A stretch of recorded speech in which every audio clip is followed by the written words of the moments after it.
Is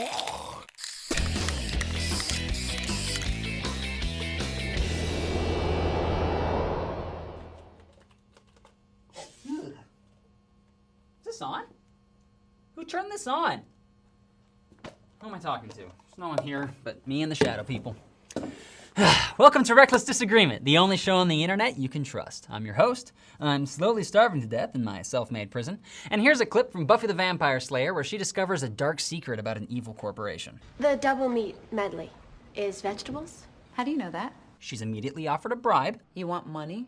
but instead insists on taking a minimum wage job. I'd really like to not be fired anymore. Some context here. Buffy the Vampire Slayer is a vampire slayer, and the only person standing between the citizens of Sunnydale and a sinister cessation of existence due to blood-sucking. Every second she spends flipping burgers is a second some poor schmuck is getting his hemoglobins gobbled. People died because she was too virtuous to blackmail a multinational fast food chain for lying to their customers. And that is the moment that I realized that no one in Hollywood understands poverty, or working for a living, or even money. Far-fetched, right? Who could believe that the notoriously down-to-earth and relatable billionaires of Hollywood Hills could possibly... You get it, you know where I'm going. Let's just get to it. Back! Lana, what's going on? I am new owner of Alibi. Well, we can't stay here. Not enough money in the kitty to keep the lights on past midnight. What? A B&E, dude! A B&E? What does that mean? Somebody broke into the bar and stole our safe. Kids, after getting laid off, I was finally pursuing my lifelong dream, starting my own architecture firm. You know what really grinds my gears? The fact that there is no point in a TV character's life where their terrible decisions catch up to them. It's just wacky adventures and gross incompetence, and then they go home every day to an amazing apartment because I guess they starred in a Go-Gurt commercial once. There's still air in that spot? Yeah, dude. It's covered my rent for years now. Go-Gurt comes the through. Let's talk about the amazing home Ted, Marshall, and Lily share in How I Met Your Mother. On second thought, we don't really need to talk about it. Looking at it is probably sufficient for this point. You're smart. Your brain can draw conclusions from simple images. The most interesting example has got to be the show Shameless, which is, let's be clear, an amazing show. But take a look at the house they live in. It's how a lot of people live in the real world. Probably the most realistic home I've ever seen on TV. But listen to what Flood magazine has to say about it. Shameless is raw, honest, and dark. The audience can practically smell the fetid marsh of its settings through the screen. Vomit, and secretion are featured characters. TV has so warped our understanding of what life is like that a semi-realistic depiction of poverty is the most disgusting thing this writer can even think of.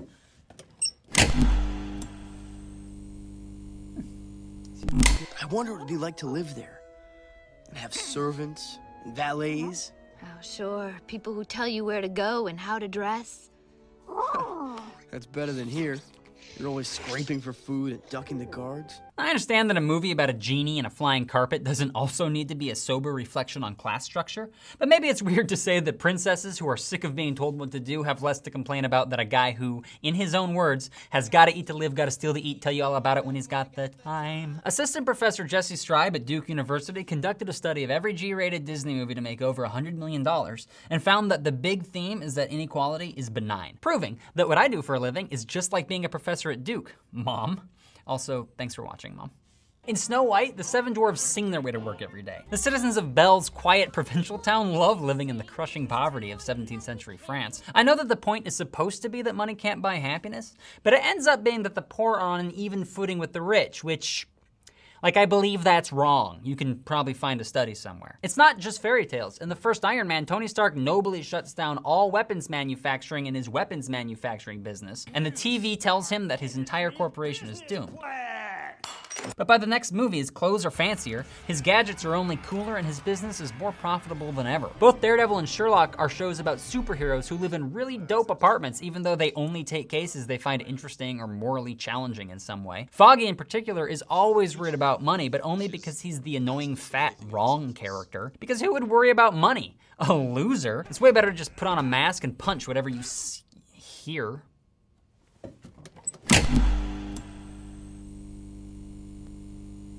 You've never owned a credit card or leased a car? No. Amazing.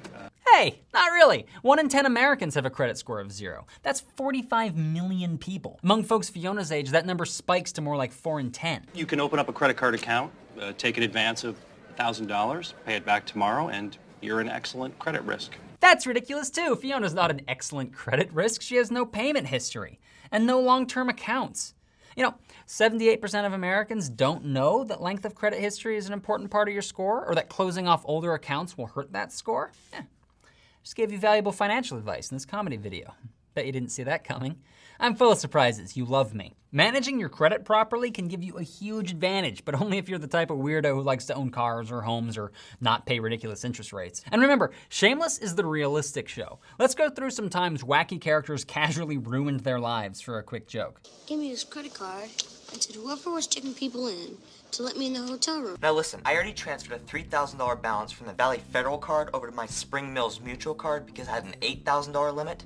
But since I'm already bumping against that, I might as well transfer everything to yours because it has a $20,000 limit. It's my Visa bill. Envelope 1 of 2. How I Met Your Mother went out of their way to make Lily's credit card debt a season-long problem, so you'd think they'd think it through. But in the end, it just seemed like a point of mild shame for the characters with no actual long-term consequences for their lives. I buy designer clothes and accessories that I can't afford.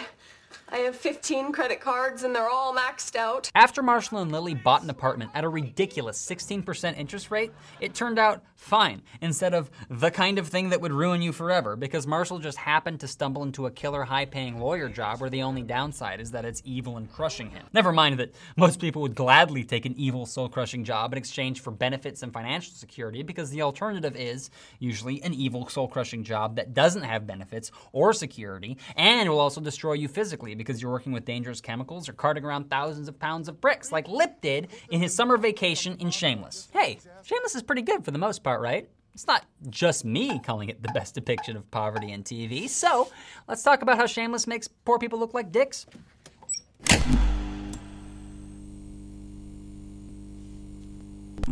Like I touched on earlier, I love this show. It's rad, well written, Emmy Rossum deserves every award, etc. But also, the main joke is how awful the characters can be. Lip stealing the trucker's meat is just the beginning. There's also the time Kevin and Veronica had a threesome with Veronica's mom, the time Debbie lied to her boyfriend to trick him into getting her pregnant, and the time Frank's girlfriend jerked Lip off by touching his feet funny. Come for Grandma. It's just weird. We'll have like whole arcs about addiction and untreated mental illness and failed business ventures that are treated really seriously, but then they'll pay rent by lying about their landlord being a pedophile and blackmailing him for it. The show's gimmick is how gross it gets. And Showtime's audience is mostly wealthy people, and they keep going for the cheap laughs, and I'm not proud of that pun. So let's just finish up here.